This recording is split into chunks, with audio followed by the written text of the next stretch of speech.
We're back with the second half of Etude number 21 from set 1 of the Missouri All-District Band audition material Etudes. So we're at measure 18 now. Some of your copies will not have the term a tempo written at the top of measure 18, but it should have, because everything before that in the cadenza is out of tempo. At measure 18 we go back into tempo. We're going to be moving once again at about quarter note equals 66 or 69 beats per minute. So, got all kinds of neat stuff coming up here.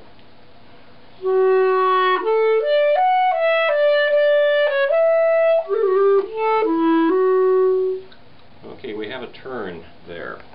So we're going to turn from A and we're going to go up to B natural, except we're not going to cross the break. We're going to use our fourth trill key to go to B natural. So A, B natural with the fourth trill key, back down to A, down to G sharp, and back to A.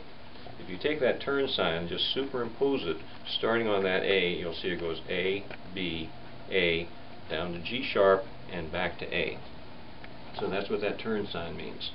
But I'm not going to go back to that trill key for that eighth note A at the end of the or eighth note B at the end of the measure. I'm going to go to the regular B fingering so it sounds better. So let me do this in slow motion for you.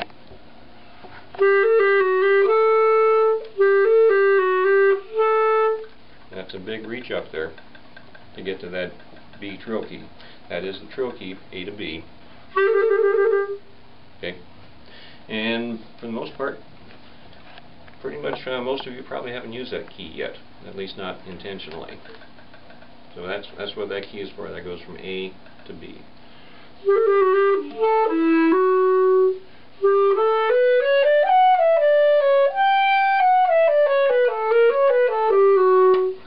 Let me do that again then.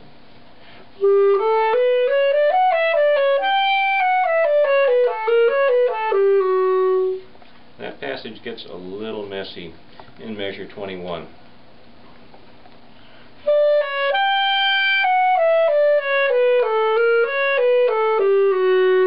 Because we have to use all kinds of buddy keys at the end of the measure.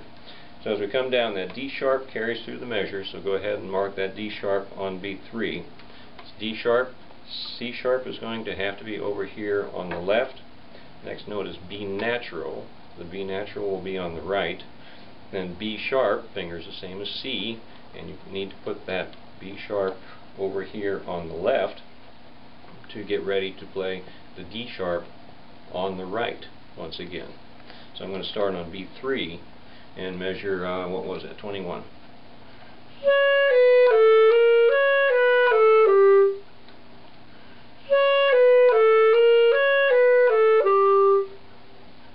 See how that works? Okay, then the next measure.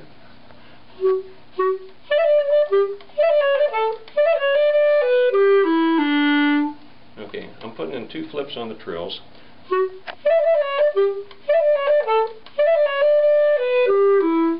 Okay, you don't have to put in 2 flips if you don't want to. You can put in 1 flip and then basically make this figure into a turn. I'll do it as a turn now.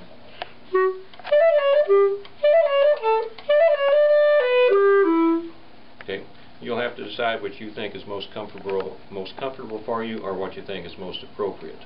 I kind of like it both ways. It's a little bit more relaxed. It fits the style of the piece more if you'd simply do it as a turn. So in other words, up 1, back, down 1, back.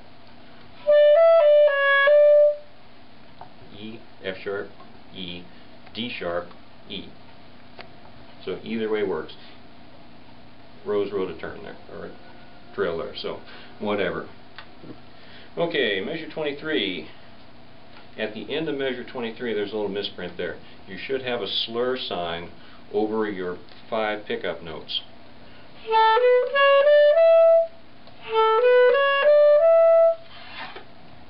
Okay, so those 5 pickup notes should once again be that legato tongue figure, like we have at the end of measure 14 and at the end of measure whatever that is, measure 12. Okay, that's what it should look like, should sound like. It's simply a misprint. It's just left off. Okay, measure 24. We got all kinds of things here. Trills. Okay, and we have a very awkward trill first for the clarinet, G sharp to A. Both these fingers have to go.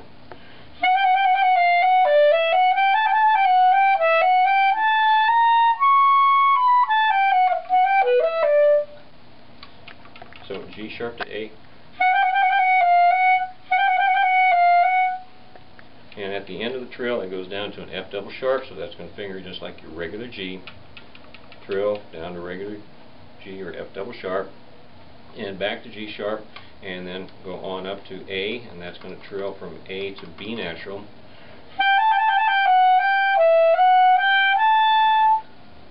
And on out of the measure then. Okay. When we have trills, we always go up to the next note in the scale and look at the key signature. Okay, so whatever is in the key signature would be the note we have to trill up to. So that G sharp is just going to trill to A natural, okay, but it will always trill up to the next note. In some musical styles, we will start the note on that auxiliary note, but we never go down with a trill. Trills always, from their printed position on the page, always go up to the next note of the scale, unless there's some chromatic alteration given there on the top of the trill. So that's all pretty straightforward. Then we got a B sharp in measure 29, same as high C.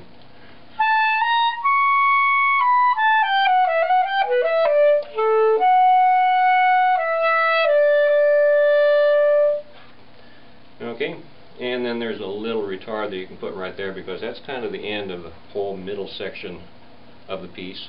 And in measure 28, once again, there's an odd tempo there. I'm not sure it's written on the Carl Fischer edition, but then measure 28 is odd tempo, and that's where the whole melody starts again. So everything is the same as what we talked about before.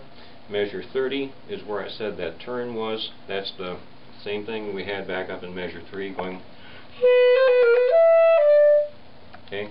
Now there is a misprint there on your part because on the bottom side of that turn there should be a sharp. When they put a sharp on the bottom side of that turn, it's going to be B, or it's going to be C sharp, up to D, back to C sharp, then down to B sharp, just like it is up in measure 3, and then close off the turn by coming back to C sharp. Okay? So that's a misprint. If that sharp is not there, then we would be obligated to go down to B natural, which would be very wrong. Okay, so going on from there then.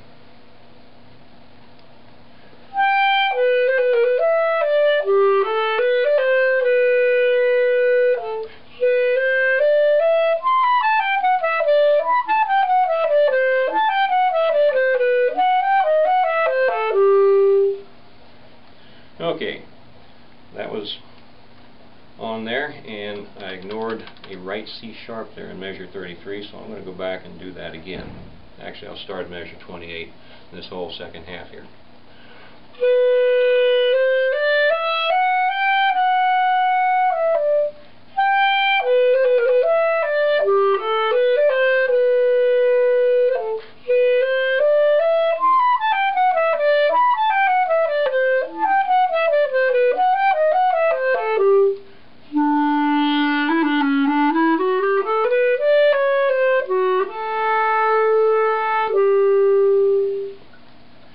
Okay, and in measure 33, that C sharp has to be played over here on the right. That's what I kind of slipped my first trip through that passage.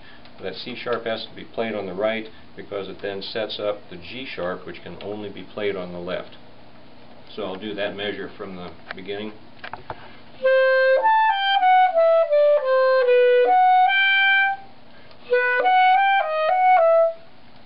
So C sharp on the right, G sharp on the left, up to A, E sharp once again, F natural is how it's fingered, to G sharp, and then when you get to that next F, it is still F sharp, so don't be thinking F natural because that's probably the last thought you had in your mind. And then you're through the passage. Okay, and then there's the fermata on the E at the end in measure 34, and I would take the advantage and hold that because then that sets up the rest of the measure to be out of time.